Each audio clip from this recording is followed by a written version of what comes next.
बंगाल में रात के अंधेरे में एक मजदूर को बिजली के खंभे में बांधकर लाठी डंडों से पिटाई। पीड़ित का आरोप, तृणमूल पार्षद के गुंडों ने जबरन घर से ले जाकर की पिटाई, कोई कारण भी नहीं बताया। आसनसोल नगर निगम के वार्ड संख्या 65 के मजिदिया पार्क इलाके से एक हैरान कर देने वाली घटना सामने आई है, जिस घटना में इलाके के रहने वाले रोहित पांडे नामक एक मजदूर को इलाके के ही रहने वाले 5 युवक बबलू कुरैशी, जमशेद रहीम, छोटू रहीम, मोहम्मद मोनू और बंटी अंसारी द्वारा जबरन उसको उसके घर से उठा ले जाने व उसको इलाके के चौराहे पर एक बिजली के खंभे से बांधकर लाठी डंडों से बेरहमी से पिटाई करने का आरोप लगा है। पीड़ित रोहित की अगर माने तो उसको उसके घर से जबरन उठा ले जाने व उसकी लाठी डंडों से पिटाई करवाने के पीछे इलाके के तृणमूल पार्षद नदीम अख्तर उर्फ बबलू का हाथ है। तृणमूल पार्षद के इशारे पर ही उसकी पिटाई हुई है। रोहित ने यह भी बताया कि उसके साथ हुई मारपीट की घटना 27 तारीख को घटी है। तब से वह आरोपियों की गिरफ्तारी व उनको उनके किए की सजा दिलवाने की शिकायत लेकर कुलटी थाने का चक्कर लगा रहा है, पर कुलटी थाना उनकी शिकायत लेने की तो दूर की बात, उनसे सही ढंग से बात तक नहीं कर रही थी। जिसके बाद घटना की सीसीटीवी फुटेज वायरल होते ही कुलटी थाना पुलिस ने शुक्रवार को पीड़ित रोहित पांडे की शिकायत को दर्ज कर ली। बावजूद उसके 24 घंटा बीत जाने के बाद भी आरोपियों के ऊपर अब तक कोई कार्रवाई नहीं हुई। रोहित ने आरोप ये भी लगाया है कि तृणमूल पार्षद द्वारा केस उठा लेने की बार बार धमकियां दी जा रही है, ये कहते हुए कि अगर वह केस नहीं उठाता है तो वह उसको जान से मरवा देंगे या फिर उसको झूठे रेप केस में फंसाकर जेल भिजवा देंगे। पार्षद की धमकियों से रोहित ही नहीं बल्कि उसके परिजन भी काफी भयभीत हैं और पुलिस से अपनी जानो माल की सुरक्षा की गुहार लगा रहे हैं। वहीं इस मामले में तृणमूल पार्षद नदीम अख्तर उर्फ बबलू का ये कहना है कि रोहित पांडे अक्सर शराब पीकर इलाके के लोगों से गाली गलौज करता है, साथ ही इलाके की रहने वाली एक युवती के साथ छेड़खानी करने का प्रयास भी किया है, जिसकी शिकायत शनिवार को कुलटी थाने में दर्ज की जानी है। यही नहीं, उन्होंने ये भी बताया है कि उनके इलाके में घटी युवती के साथ छेड़खानी की घटना और आरोपी युवक को बिजली के खंभे में बांधकर पिटाई करने की घटना दोनों ही काफी निंदनीय है। ये दोनों घटनाएं नहीं होनी चाहिए थी। उन्होंने कहा, दोनों घटनाओं की जानकारी कुलटी थाने को दे दी गई है। पुलिस इन दोनों मामलों पर कार्रवाई करेगी, जिसका हमें बेसब्री से इंतजार है। इसी मामले में पूर्व पार्षद अख्तर हुसैन ने बताया कि पार्षद नदीम अख्तर ने यह जो भी किया बहुत गलत किया है। किसी भी इंसान को इस तरह से नहीं मारा जाता है। नदीम अख्तर ने कानून को अपने हाथों में लिया है। रोहित पांडे को किस तरह से मारा गया है वह दिखता है कि किसी जानवर को मारा है। क्या हुआ था आपका साथ?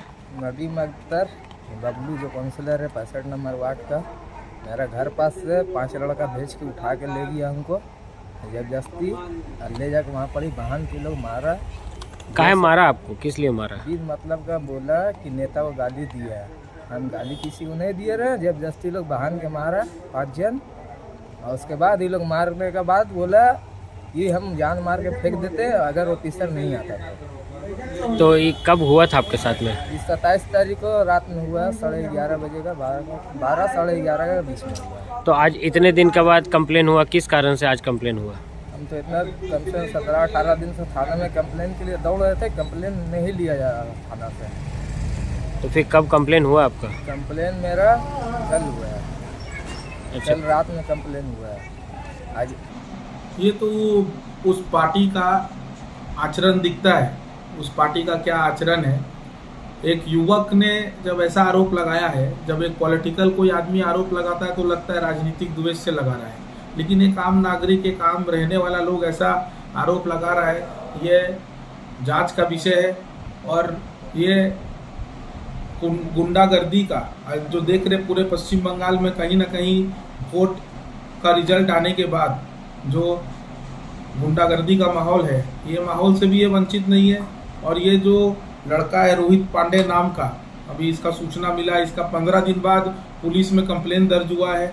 इस तरह का चीज़ के लिए हम लोग यहाँ के एडमिनिस्ट्रेशन पर सवाल उठता है कि अगर आम नागरिक सुरक्षित नहीं है और अगर किसी ने दोष किया भी है तो उसका पुलिस का जिम्मेदारी है उसको सजा देने का। उसके लिए कोर्ट खुला हुआ है, कोर्ट उसको सजा देगा। कोई आदमी उसको पोल में बांध के मार नहीं सकता। ये ऑफेंस है और इसमें सुओ मोटो केस पुलिस को करना चाहिए, ऐसा हमको लगता है। जो भी अपराधी का नाम वो लड़का ले रहा है, वो यहाँ का नागरिक ले रहा है, उसके ऊपर पुलिस को सुओ मोटो मामला करके इसमें इन्वेस्टिगेशन चालू करना चाहिए।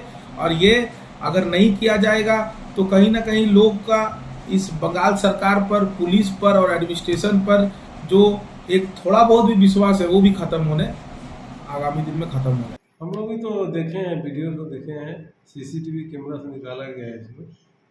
उसमें जो है काउंसलर को बारे में जो बोल रहा है, मार रहा है, वो लोग बोल रहा है कि काउंसलर को गाली काहे दिया है। पांडे के ऊपर ये इल्ज़ाम है कि गाली काहे दिया गया है, तो गाली क्यों दिया उसको, काउंसलर को। तो काउंसलर को जो गाली दिया उसका तो कोई रिकॉर्ड नहीं मिल रहा। हम लोग खोजे, सब कैमरा में खोजे, यहाँ पे नहीं मिल रहा। लेकिन इसको जो है घर से उठा करके ला कर मारा है इसको, ये तो गलत किया है, गलत काम है। किसी भी इंसान को नहीं मारना चाहिए, चाहे वो कोई भी हो। इस तरह से जो मारा है एकदम गिरा हुआ काम है, और वो भी 1 बजे रात में मार रहा उसको, 12 बजे से 1 बजे रात तक मारा है उसको। आपको ऐसा लगता है ये कानून को हाथ में लिया गया है इस तरह मार के? कानून को तो हाथ में लिया है इस हिसाब से। रोहित पांडे एक ठो मान लीजिए, वो लड़का है, वो लड़का तो ऐसा लड़का हमको देखने में नहीं लगता है, जैसे उसको बांध करके मार रहा है। अब बोल रहा गाली काहे दिया, गाली क्यों दिया।